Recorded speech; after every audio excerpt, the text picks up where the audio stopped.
Assalamualaikum warahmatullahi wabarakatuh. Selamat pagi soleh-solehah. Bagaimana kabar kalian? Semoga kalian tetap sehat walafiat ya. Amin amin ya robbal alamin. Baiklah, bertemu kembali dengan Ustazah pada pelajaran BTK. Tapi sebelum mulai, marilah pembelajaran hari ini kita buka dengan membaca basmalah bersama-sama. Bismillahirrahmanirrahim. Materi hari ini yaitu tentang keutamaan dan keuntungan orang yang membaca Al-Quran. Banyak sekali keuntungan atau keutamaan orang yang membaca Al-Quran. Akan kita bahas hanya sebagian saja. Yang pertama yaitu keuntungan dan keutamaan orang yang membaca Al-Quran, yaitu mendapatkan ketenangan jiwa dan hati. Jadi setiap Al-Quran yang kita baca akan mendatangkan ketenangan dan ketentraman bagi yang membaca atau bagi yang mendengarkan. Hal ini sesuai dengan surah Al-Isra ayat 82, bahwa Al-Quran diturunkan Allah untuk menjadi obat segala penyakit. Sehingga kita mendengarkan atau membacanya, jiwa kita menjadi tenang. Apabila kita sedang gundah gulana atau sedang galau, kita berwudu kemudian kita membaca Al-Quran, insya Allah hati kita menjadi tenang, menjadi tentram, seperti itu. Yang kedua, Rasulullah menegaskan orang yang terbaik di antara manusia adalah orang yang mau mempelajari dan mengajarkan Al-Quran. Jadi kalau kita mau mempelajari dan mengajarkan Al-Quran, insya Allah kita menjadi orang yang terbaik di sisi Allah Subhanahu wa Ta'ala. Yang ketiga yaitu mendapat syafaat di hari kiamat. Syafaat artinya pertolongan. Jadi kalau kita rajin membaca Al-Quran, ayat-ayat yang kita baca insya Allah kelak akan menolong kita di hari kiamat. Jadi yang akan menolong kita adalah Al-Quran kalau kita rajin membaca Al-Quran. Jadi usahakan selalu membaca Al-Quran supaya menjadi syafaat di hari kiamat.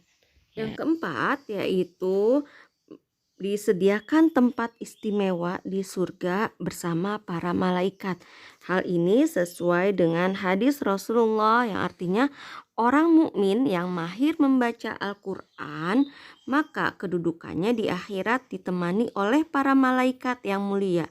Dan orang yang membaca Al-Quran dengan gagap, ia sulit dalam membacanya, maka ia mendapat 2 pahala. Jadi kalau orang yang mahirnya itu nanti ditempatkan atau disediakan tempat istimewa di surga bersama malaikat. Tapi kalau yang membacanya masih terbata-bata atau belum pandai, dia diberi 2 pahala, yaitu pahala belajar dan pahala kesungguhan membaca. Jadi kesungguhan membacanya dan belajarnya itu akan mendapatkan pahala. Yang kelima yaitu kejayaan umat Islam dicapai dengan membaca Al-Quran dan mengamalkannya. Sebaliknya, kemunduran yang menimpa umat ini disebabkan karena sikap acuh tak acuh terhadap Al-Quran dan meninggalkannya. Mungkin sekarang sudah terasa ya, sudah banyak orang-orang yang acuh tak acuh atau meninggalkan Al-Quran. Di rumah Al-Quran hanya sebagai hiasan aja atau koleksi saja, tetapi tidak dibaca. Mudah-mudahan kita semua tidak seperti itu ya. Kita selalu membaca dan mengamalkan Al-Quran. Yang keenam yaitu mendapat pahala yang berlipat ganda sesuai dengan sabda Rasulullah SAW. Yang kedua ya Ustazah bacakan, barang siapa membaca 1 huruf dari kitabullah, maka baginya 1 kebaikan, dan 1 kebaikan itu senilai dengan 10 kebaikan.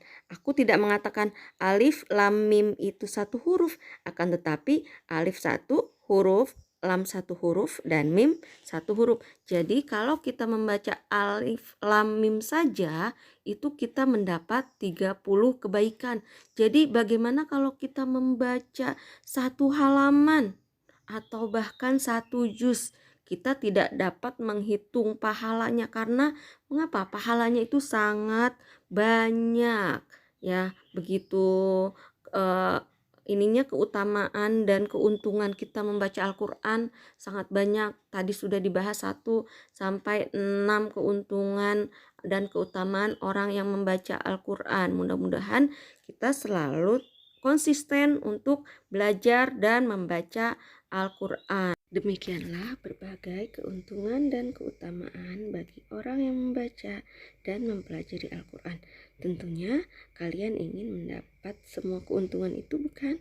Ayo banyak mengaji, tingkatkan terus ilmu tajwid dan kefasihan ketika membaca Al-Quran. Setelah itu, biasakanlah membaca Al-Quran setiap hari minimal 3 ayat per hari, paling sedikit 3 ayat atau lebih. Selanjutnya kalian kerjakan latihan halaman 74 sampai 75, sudah pelajari nomor 1 sampai 10. Setelah itu kalian kirim ke ustazah.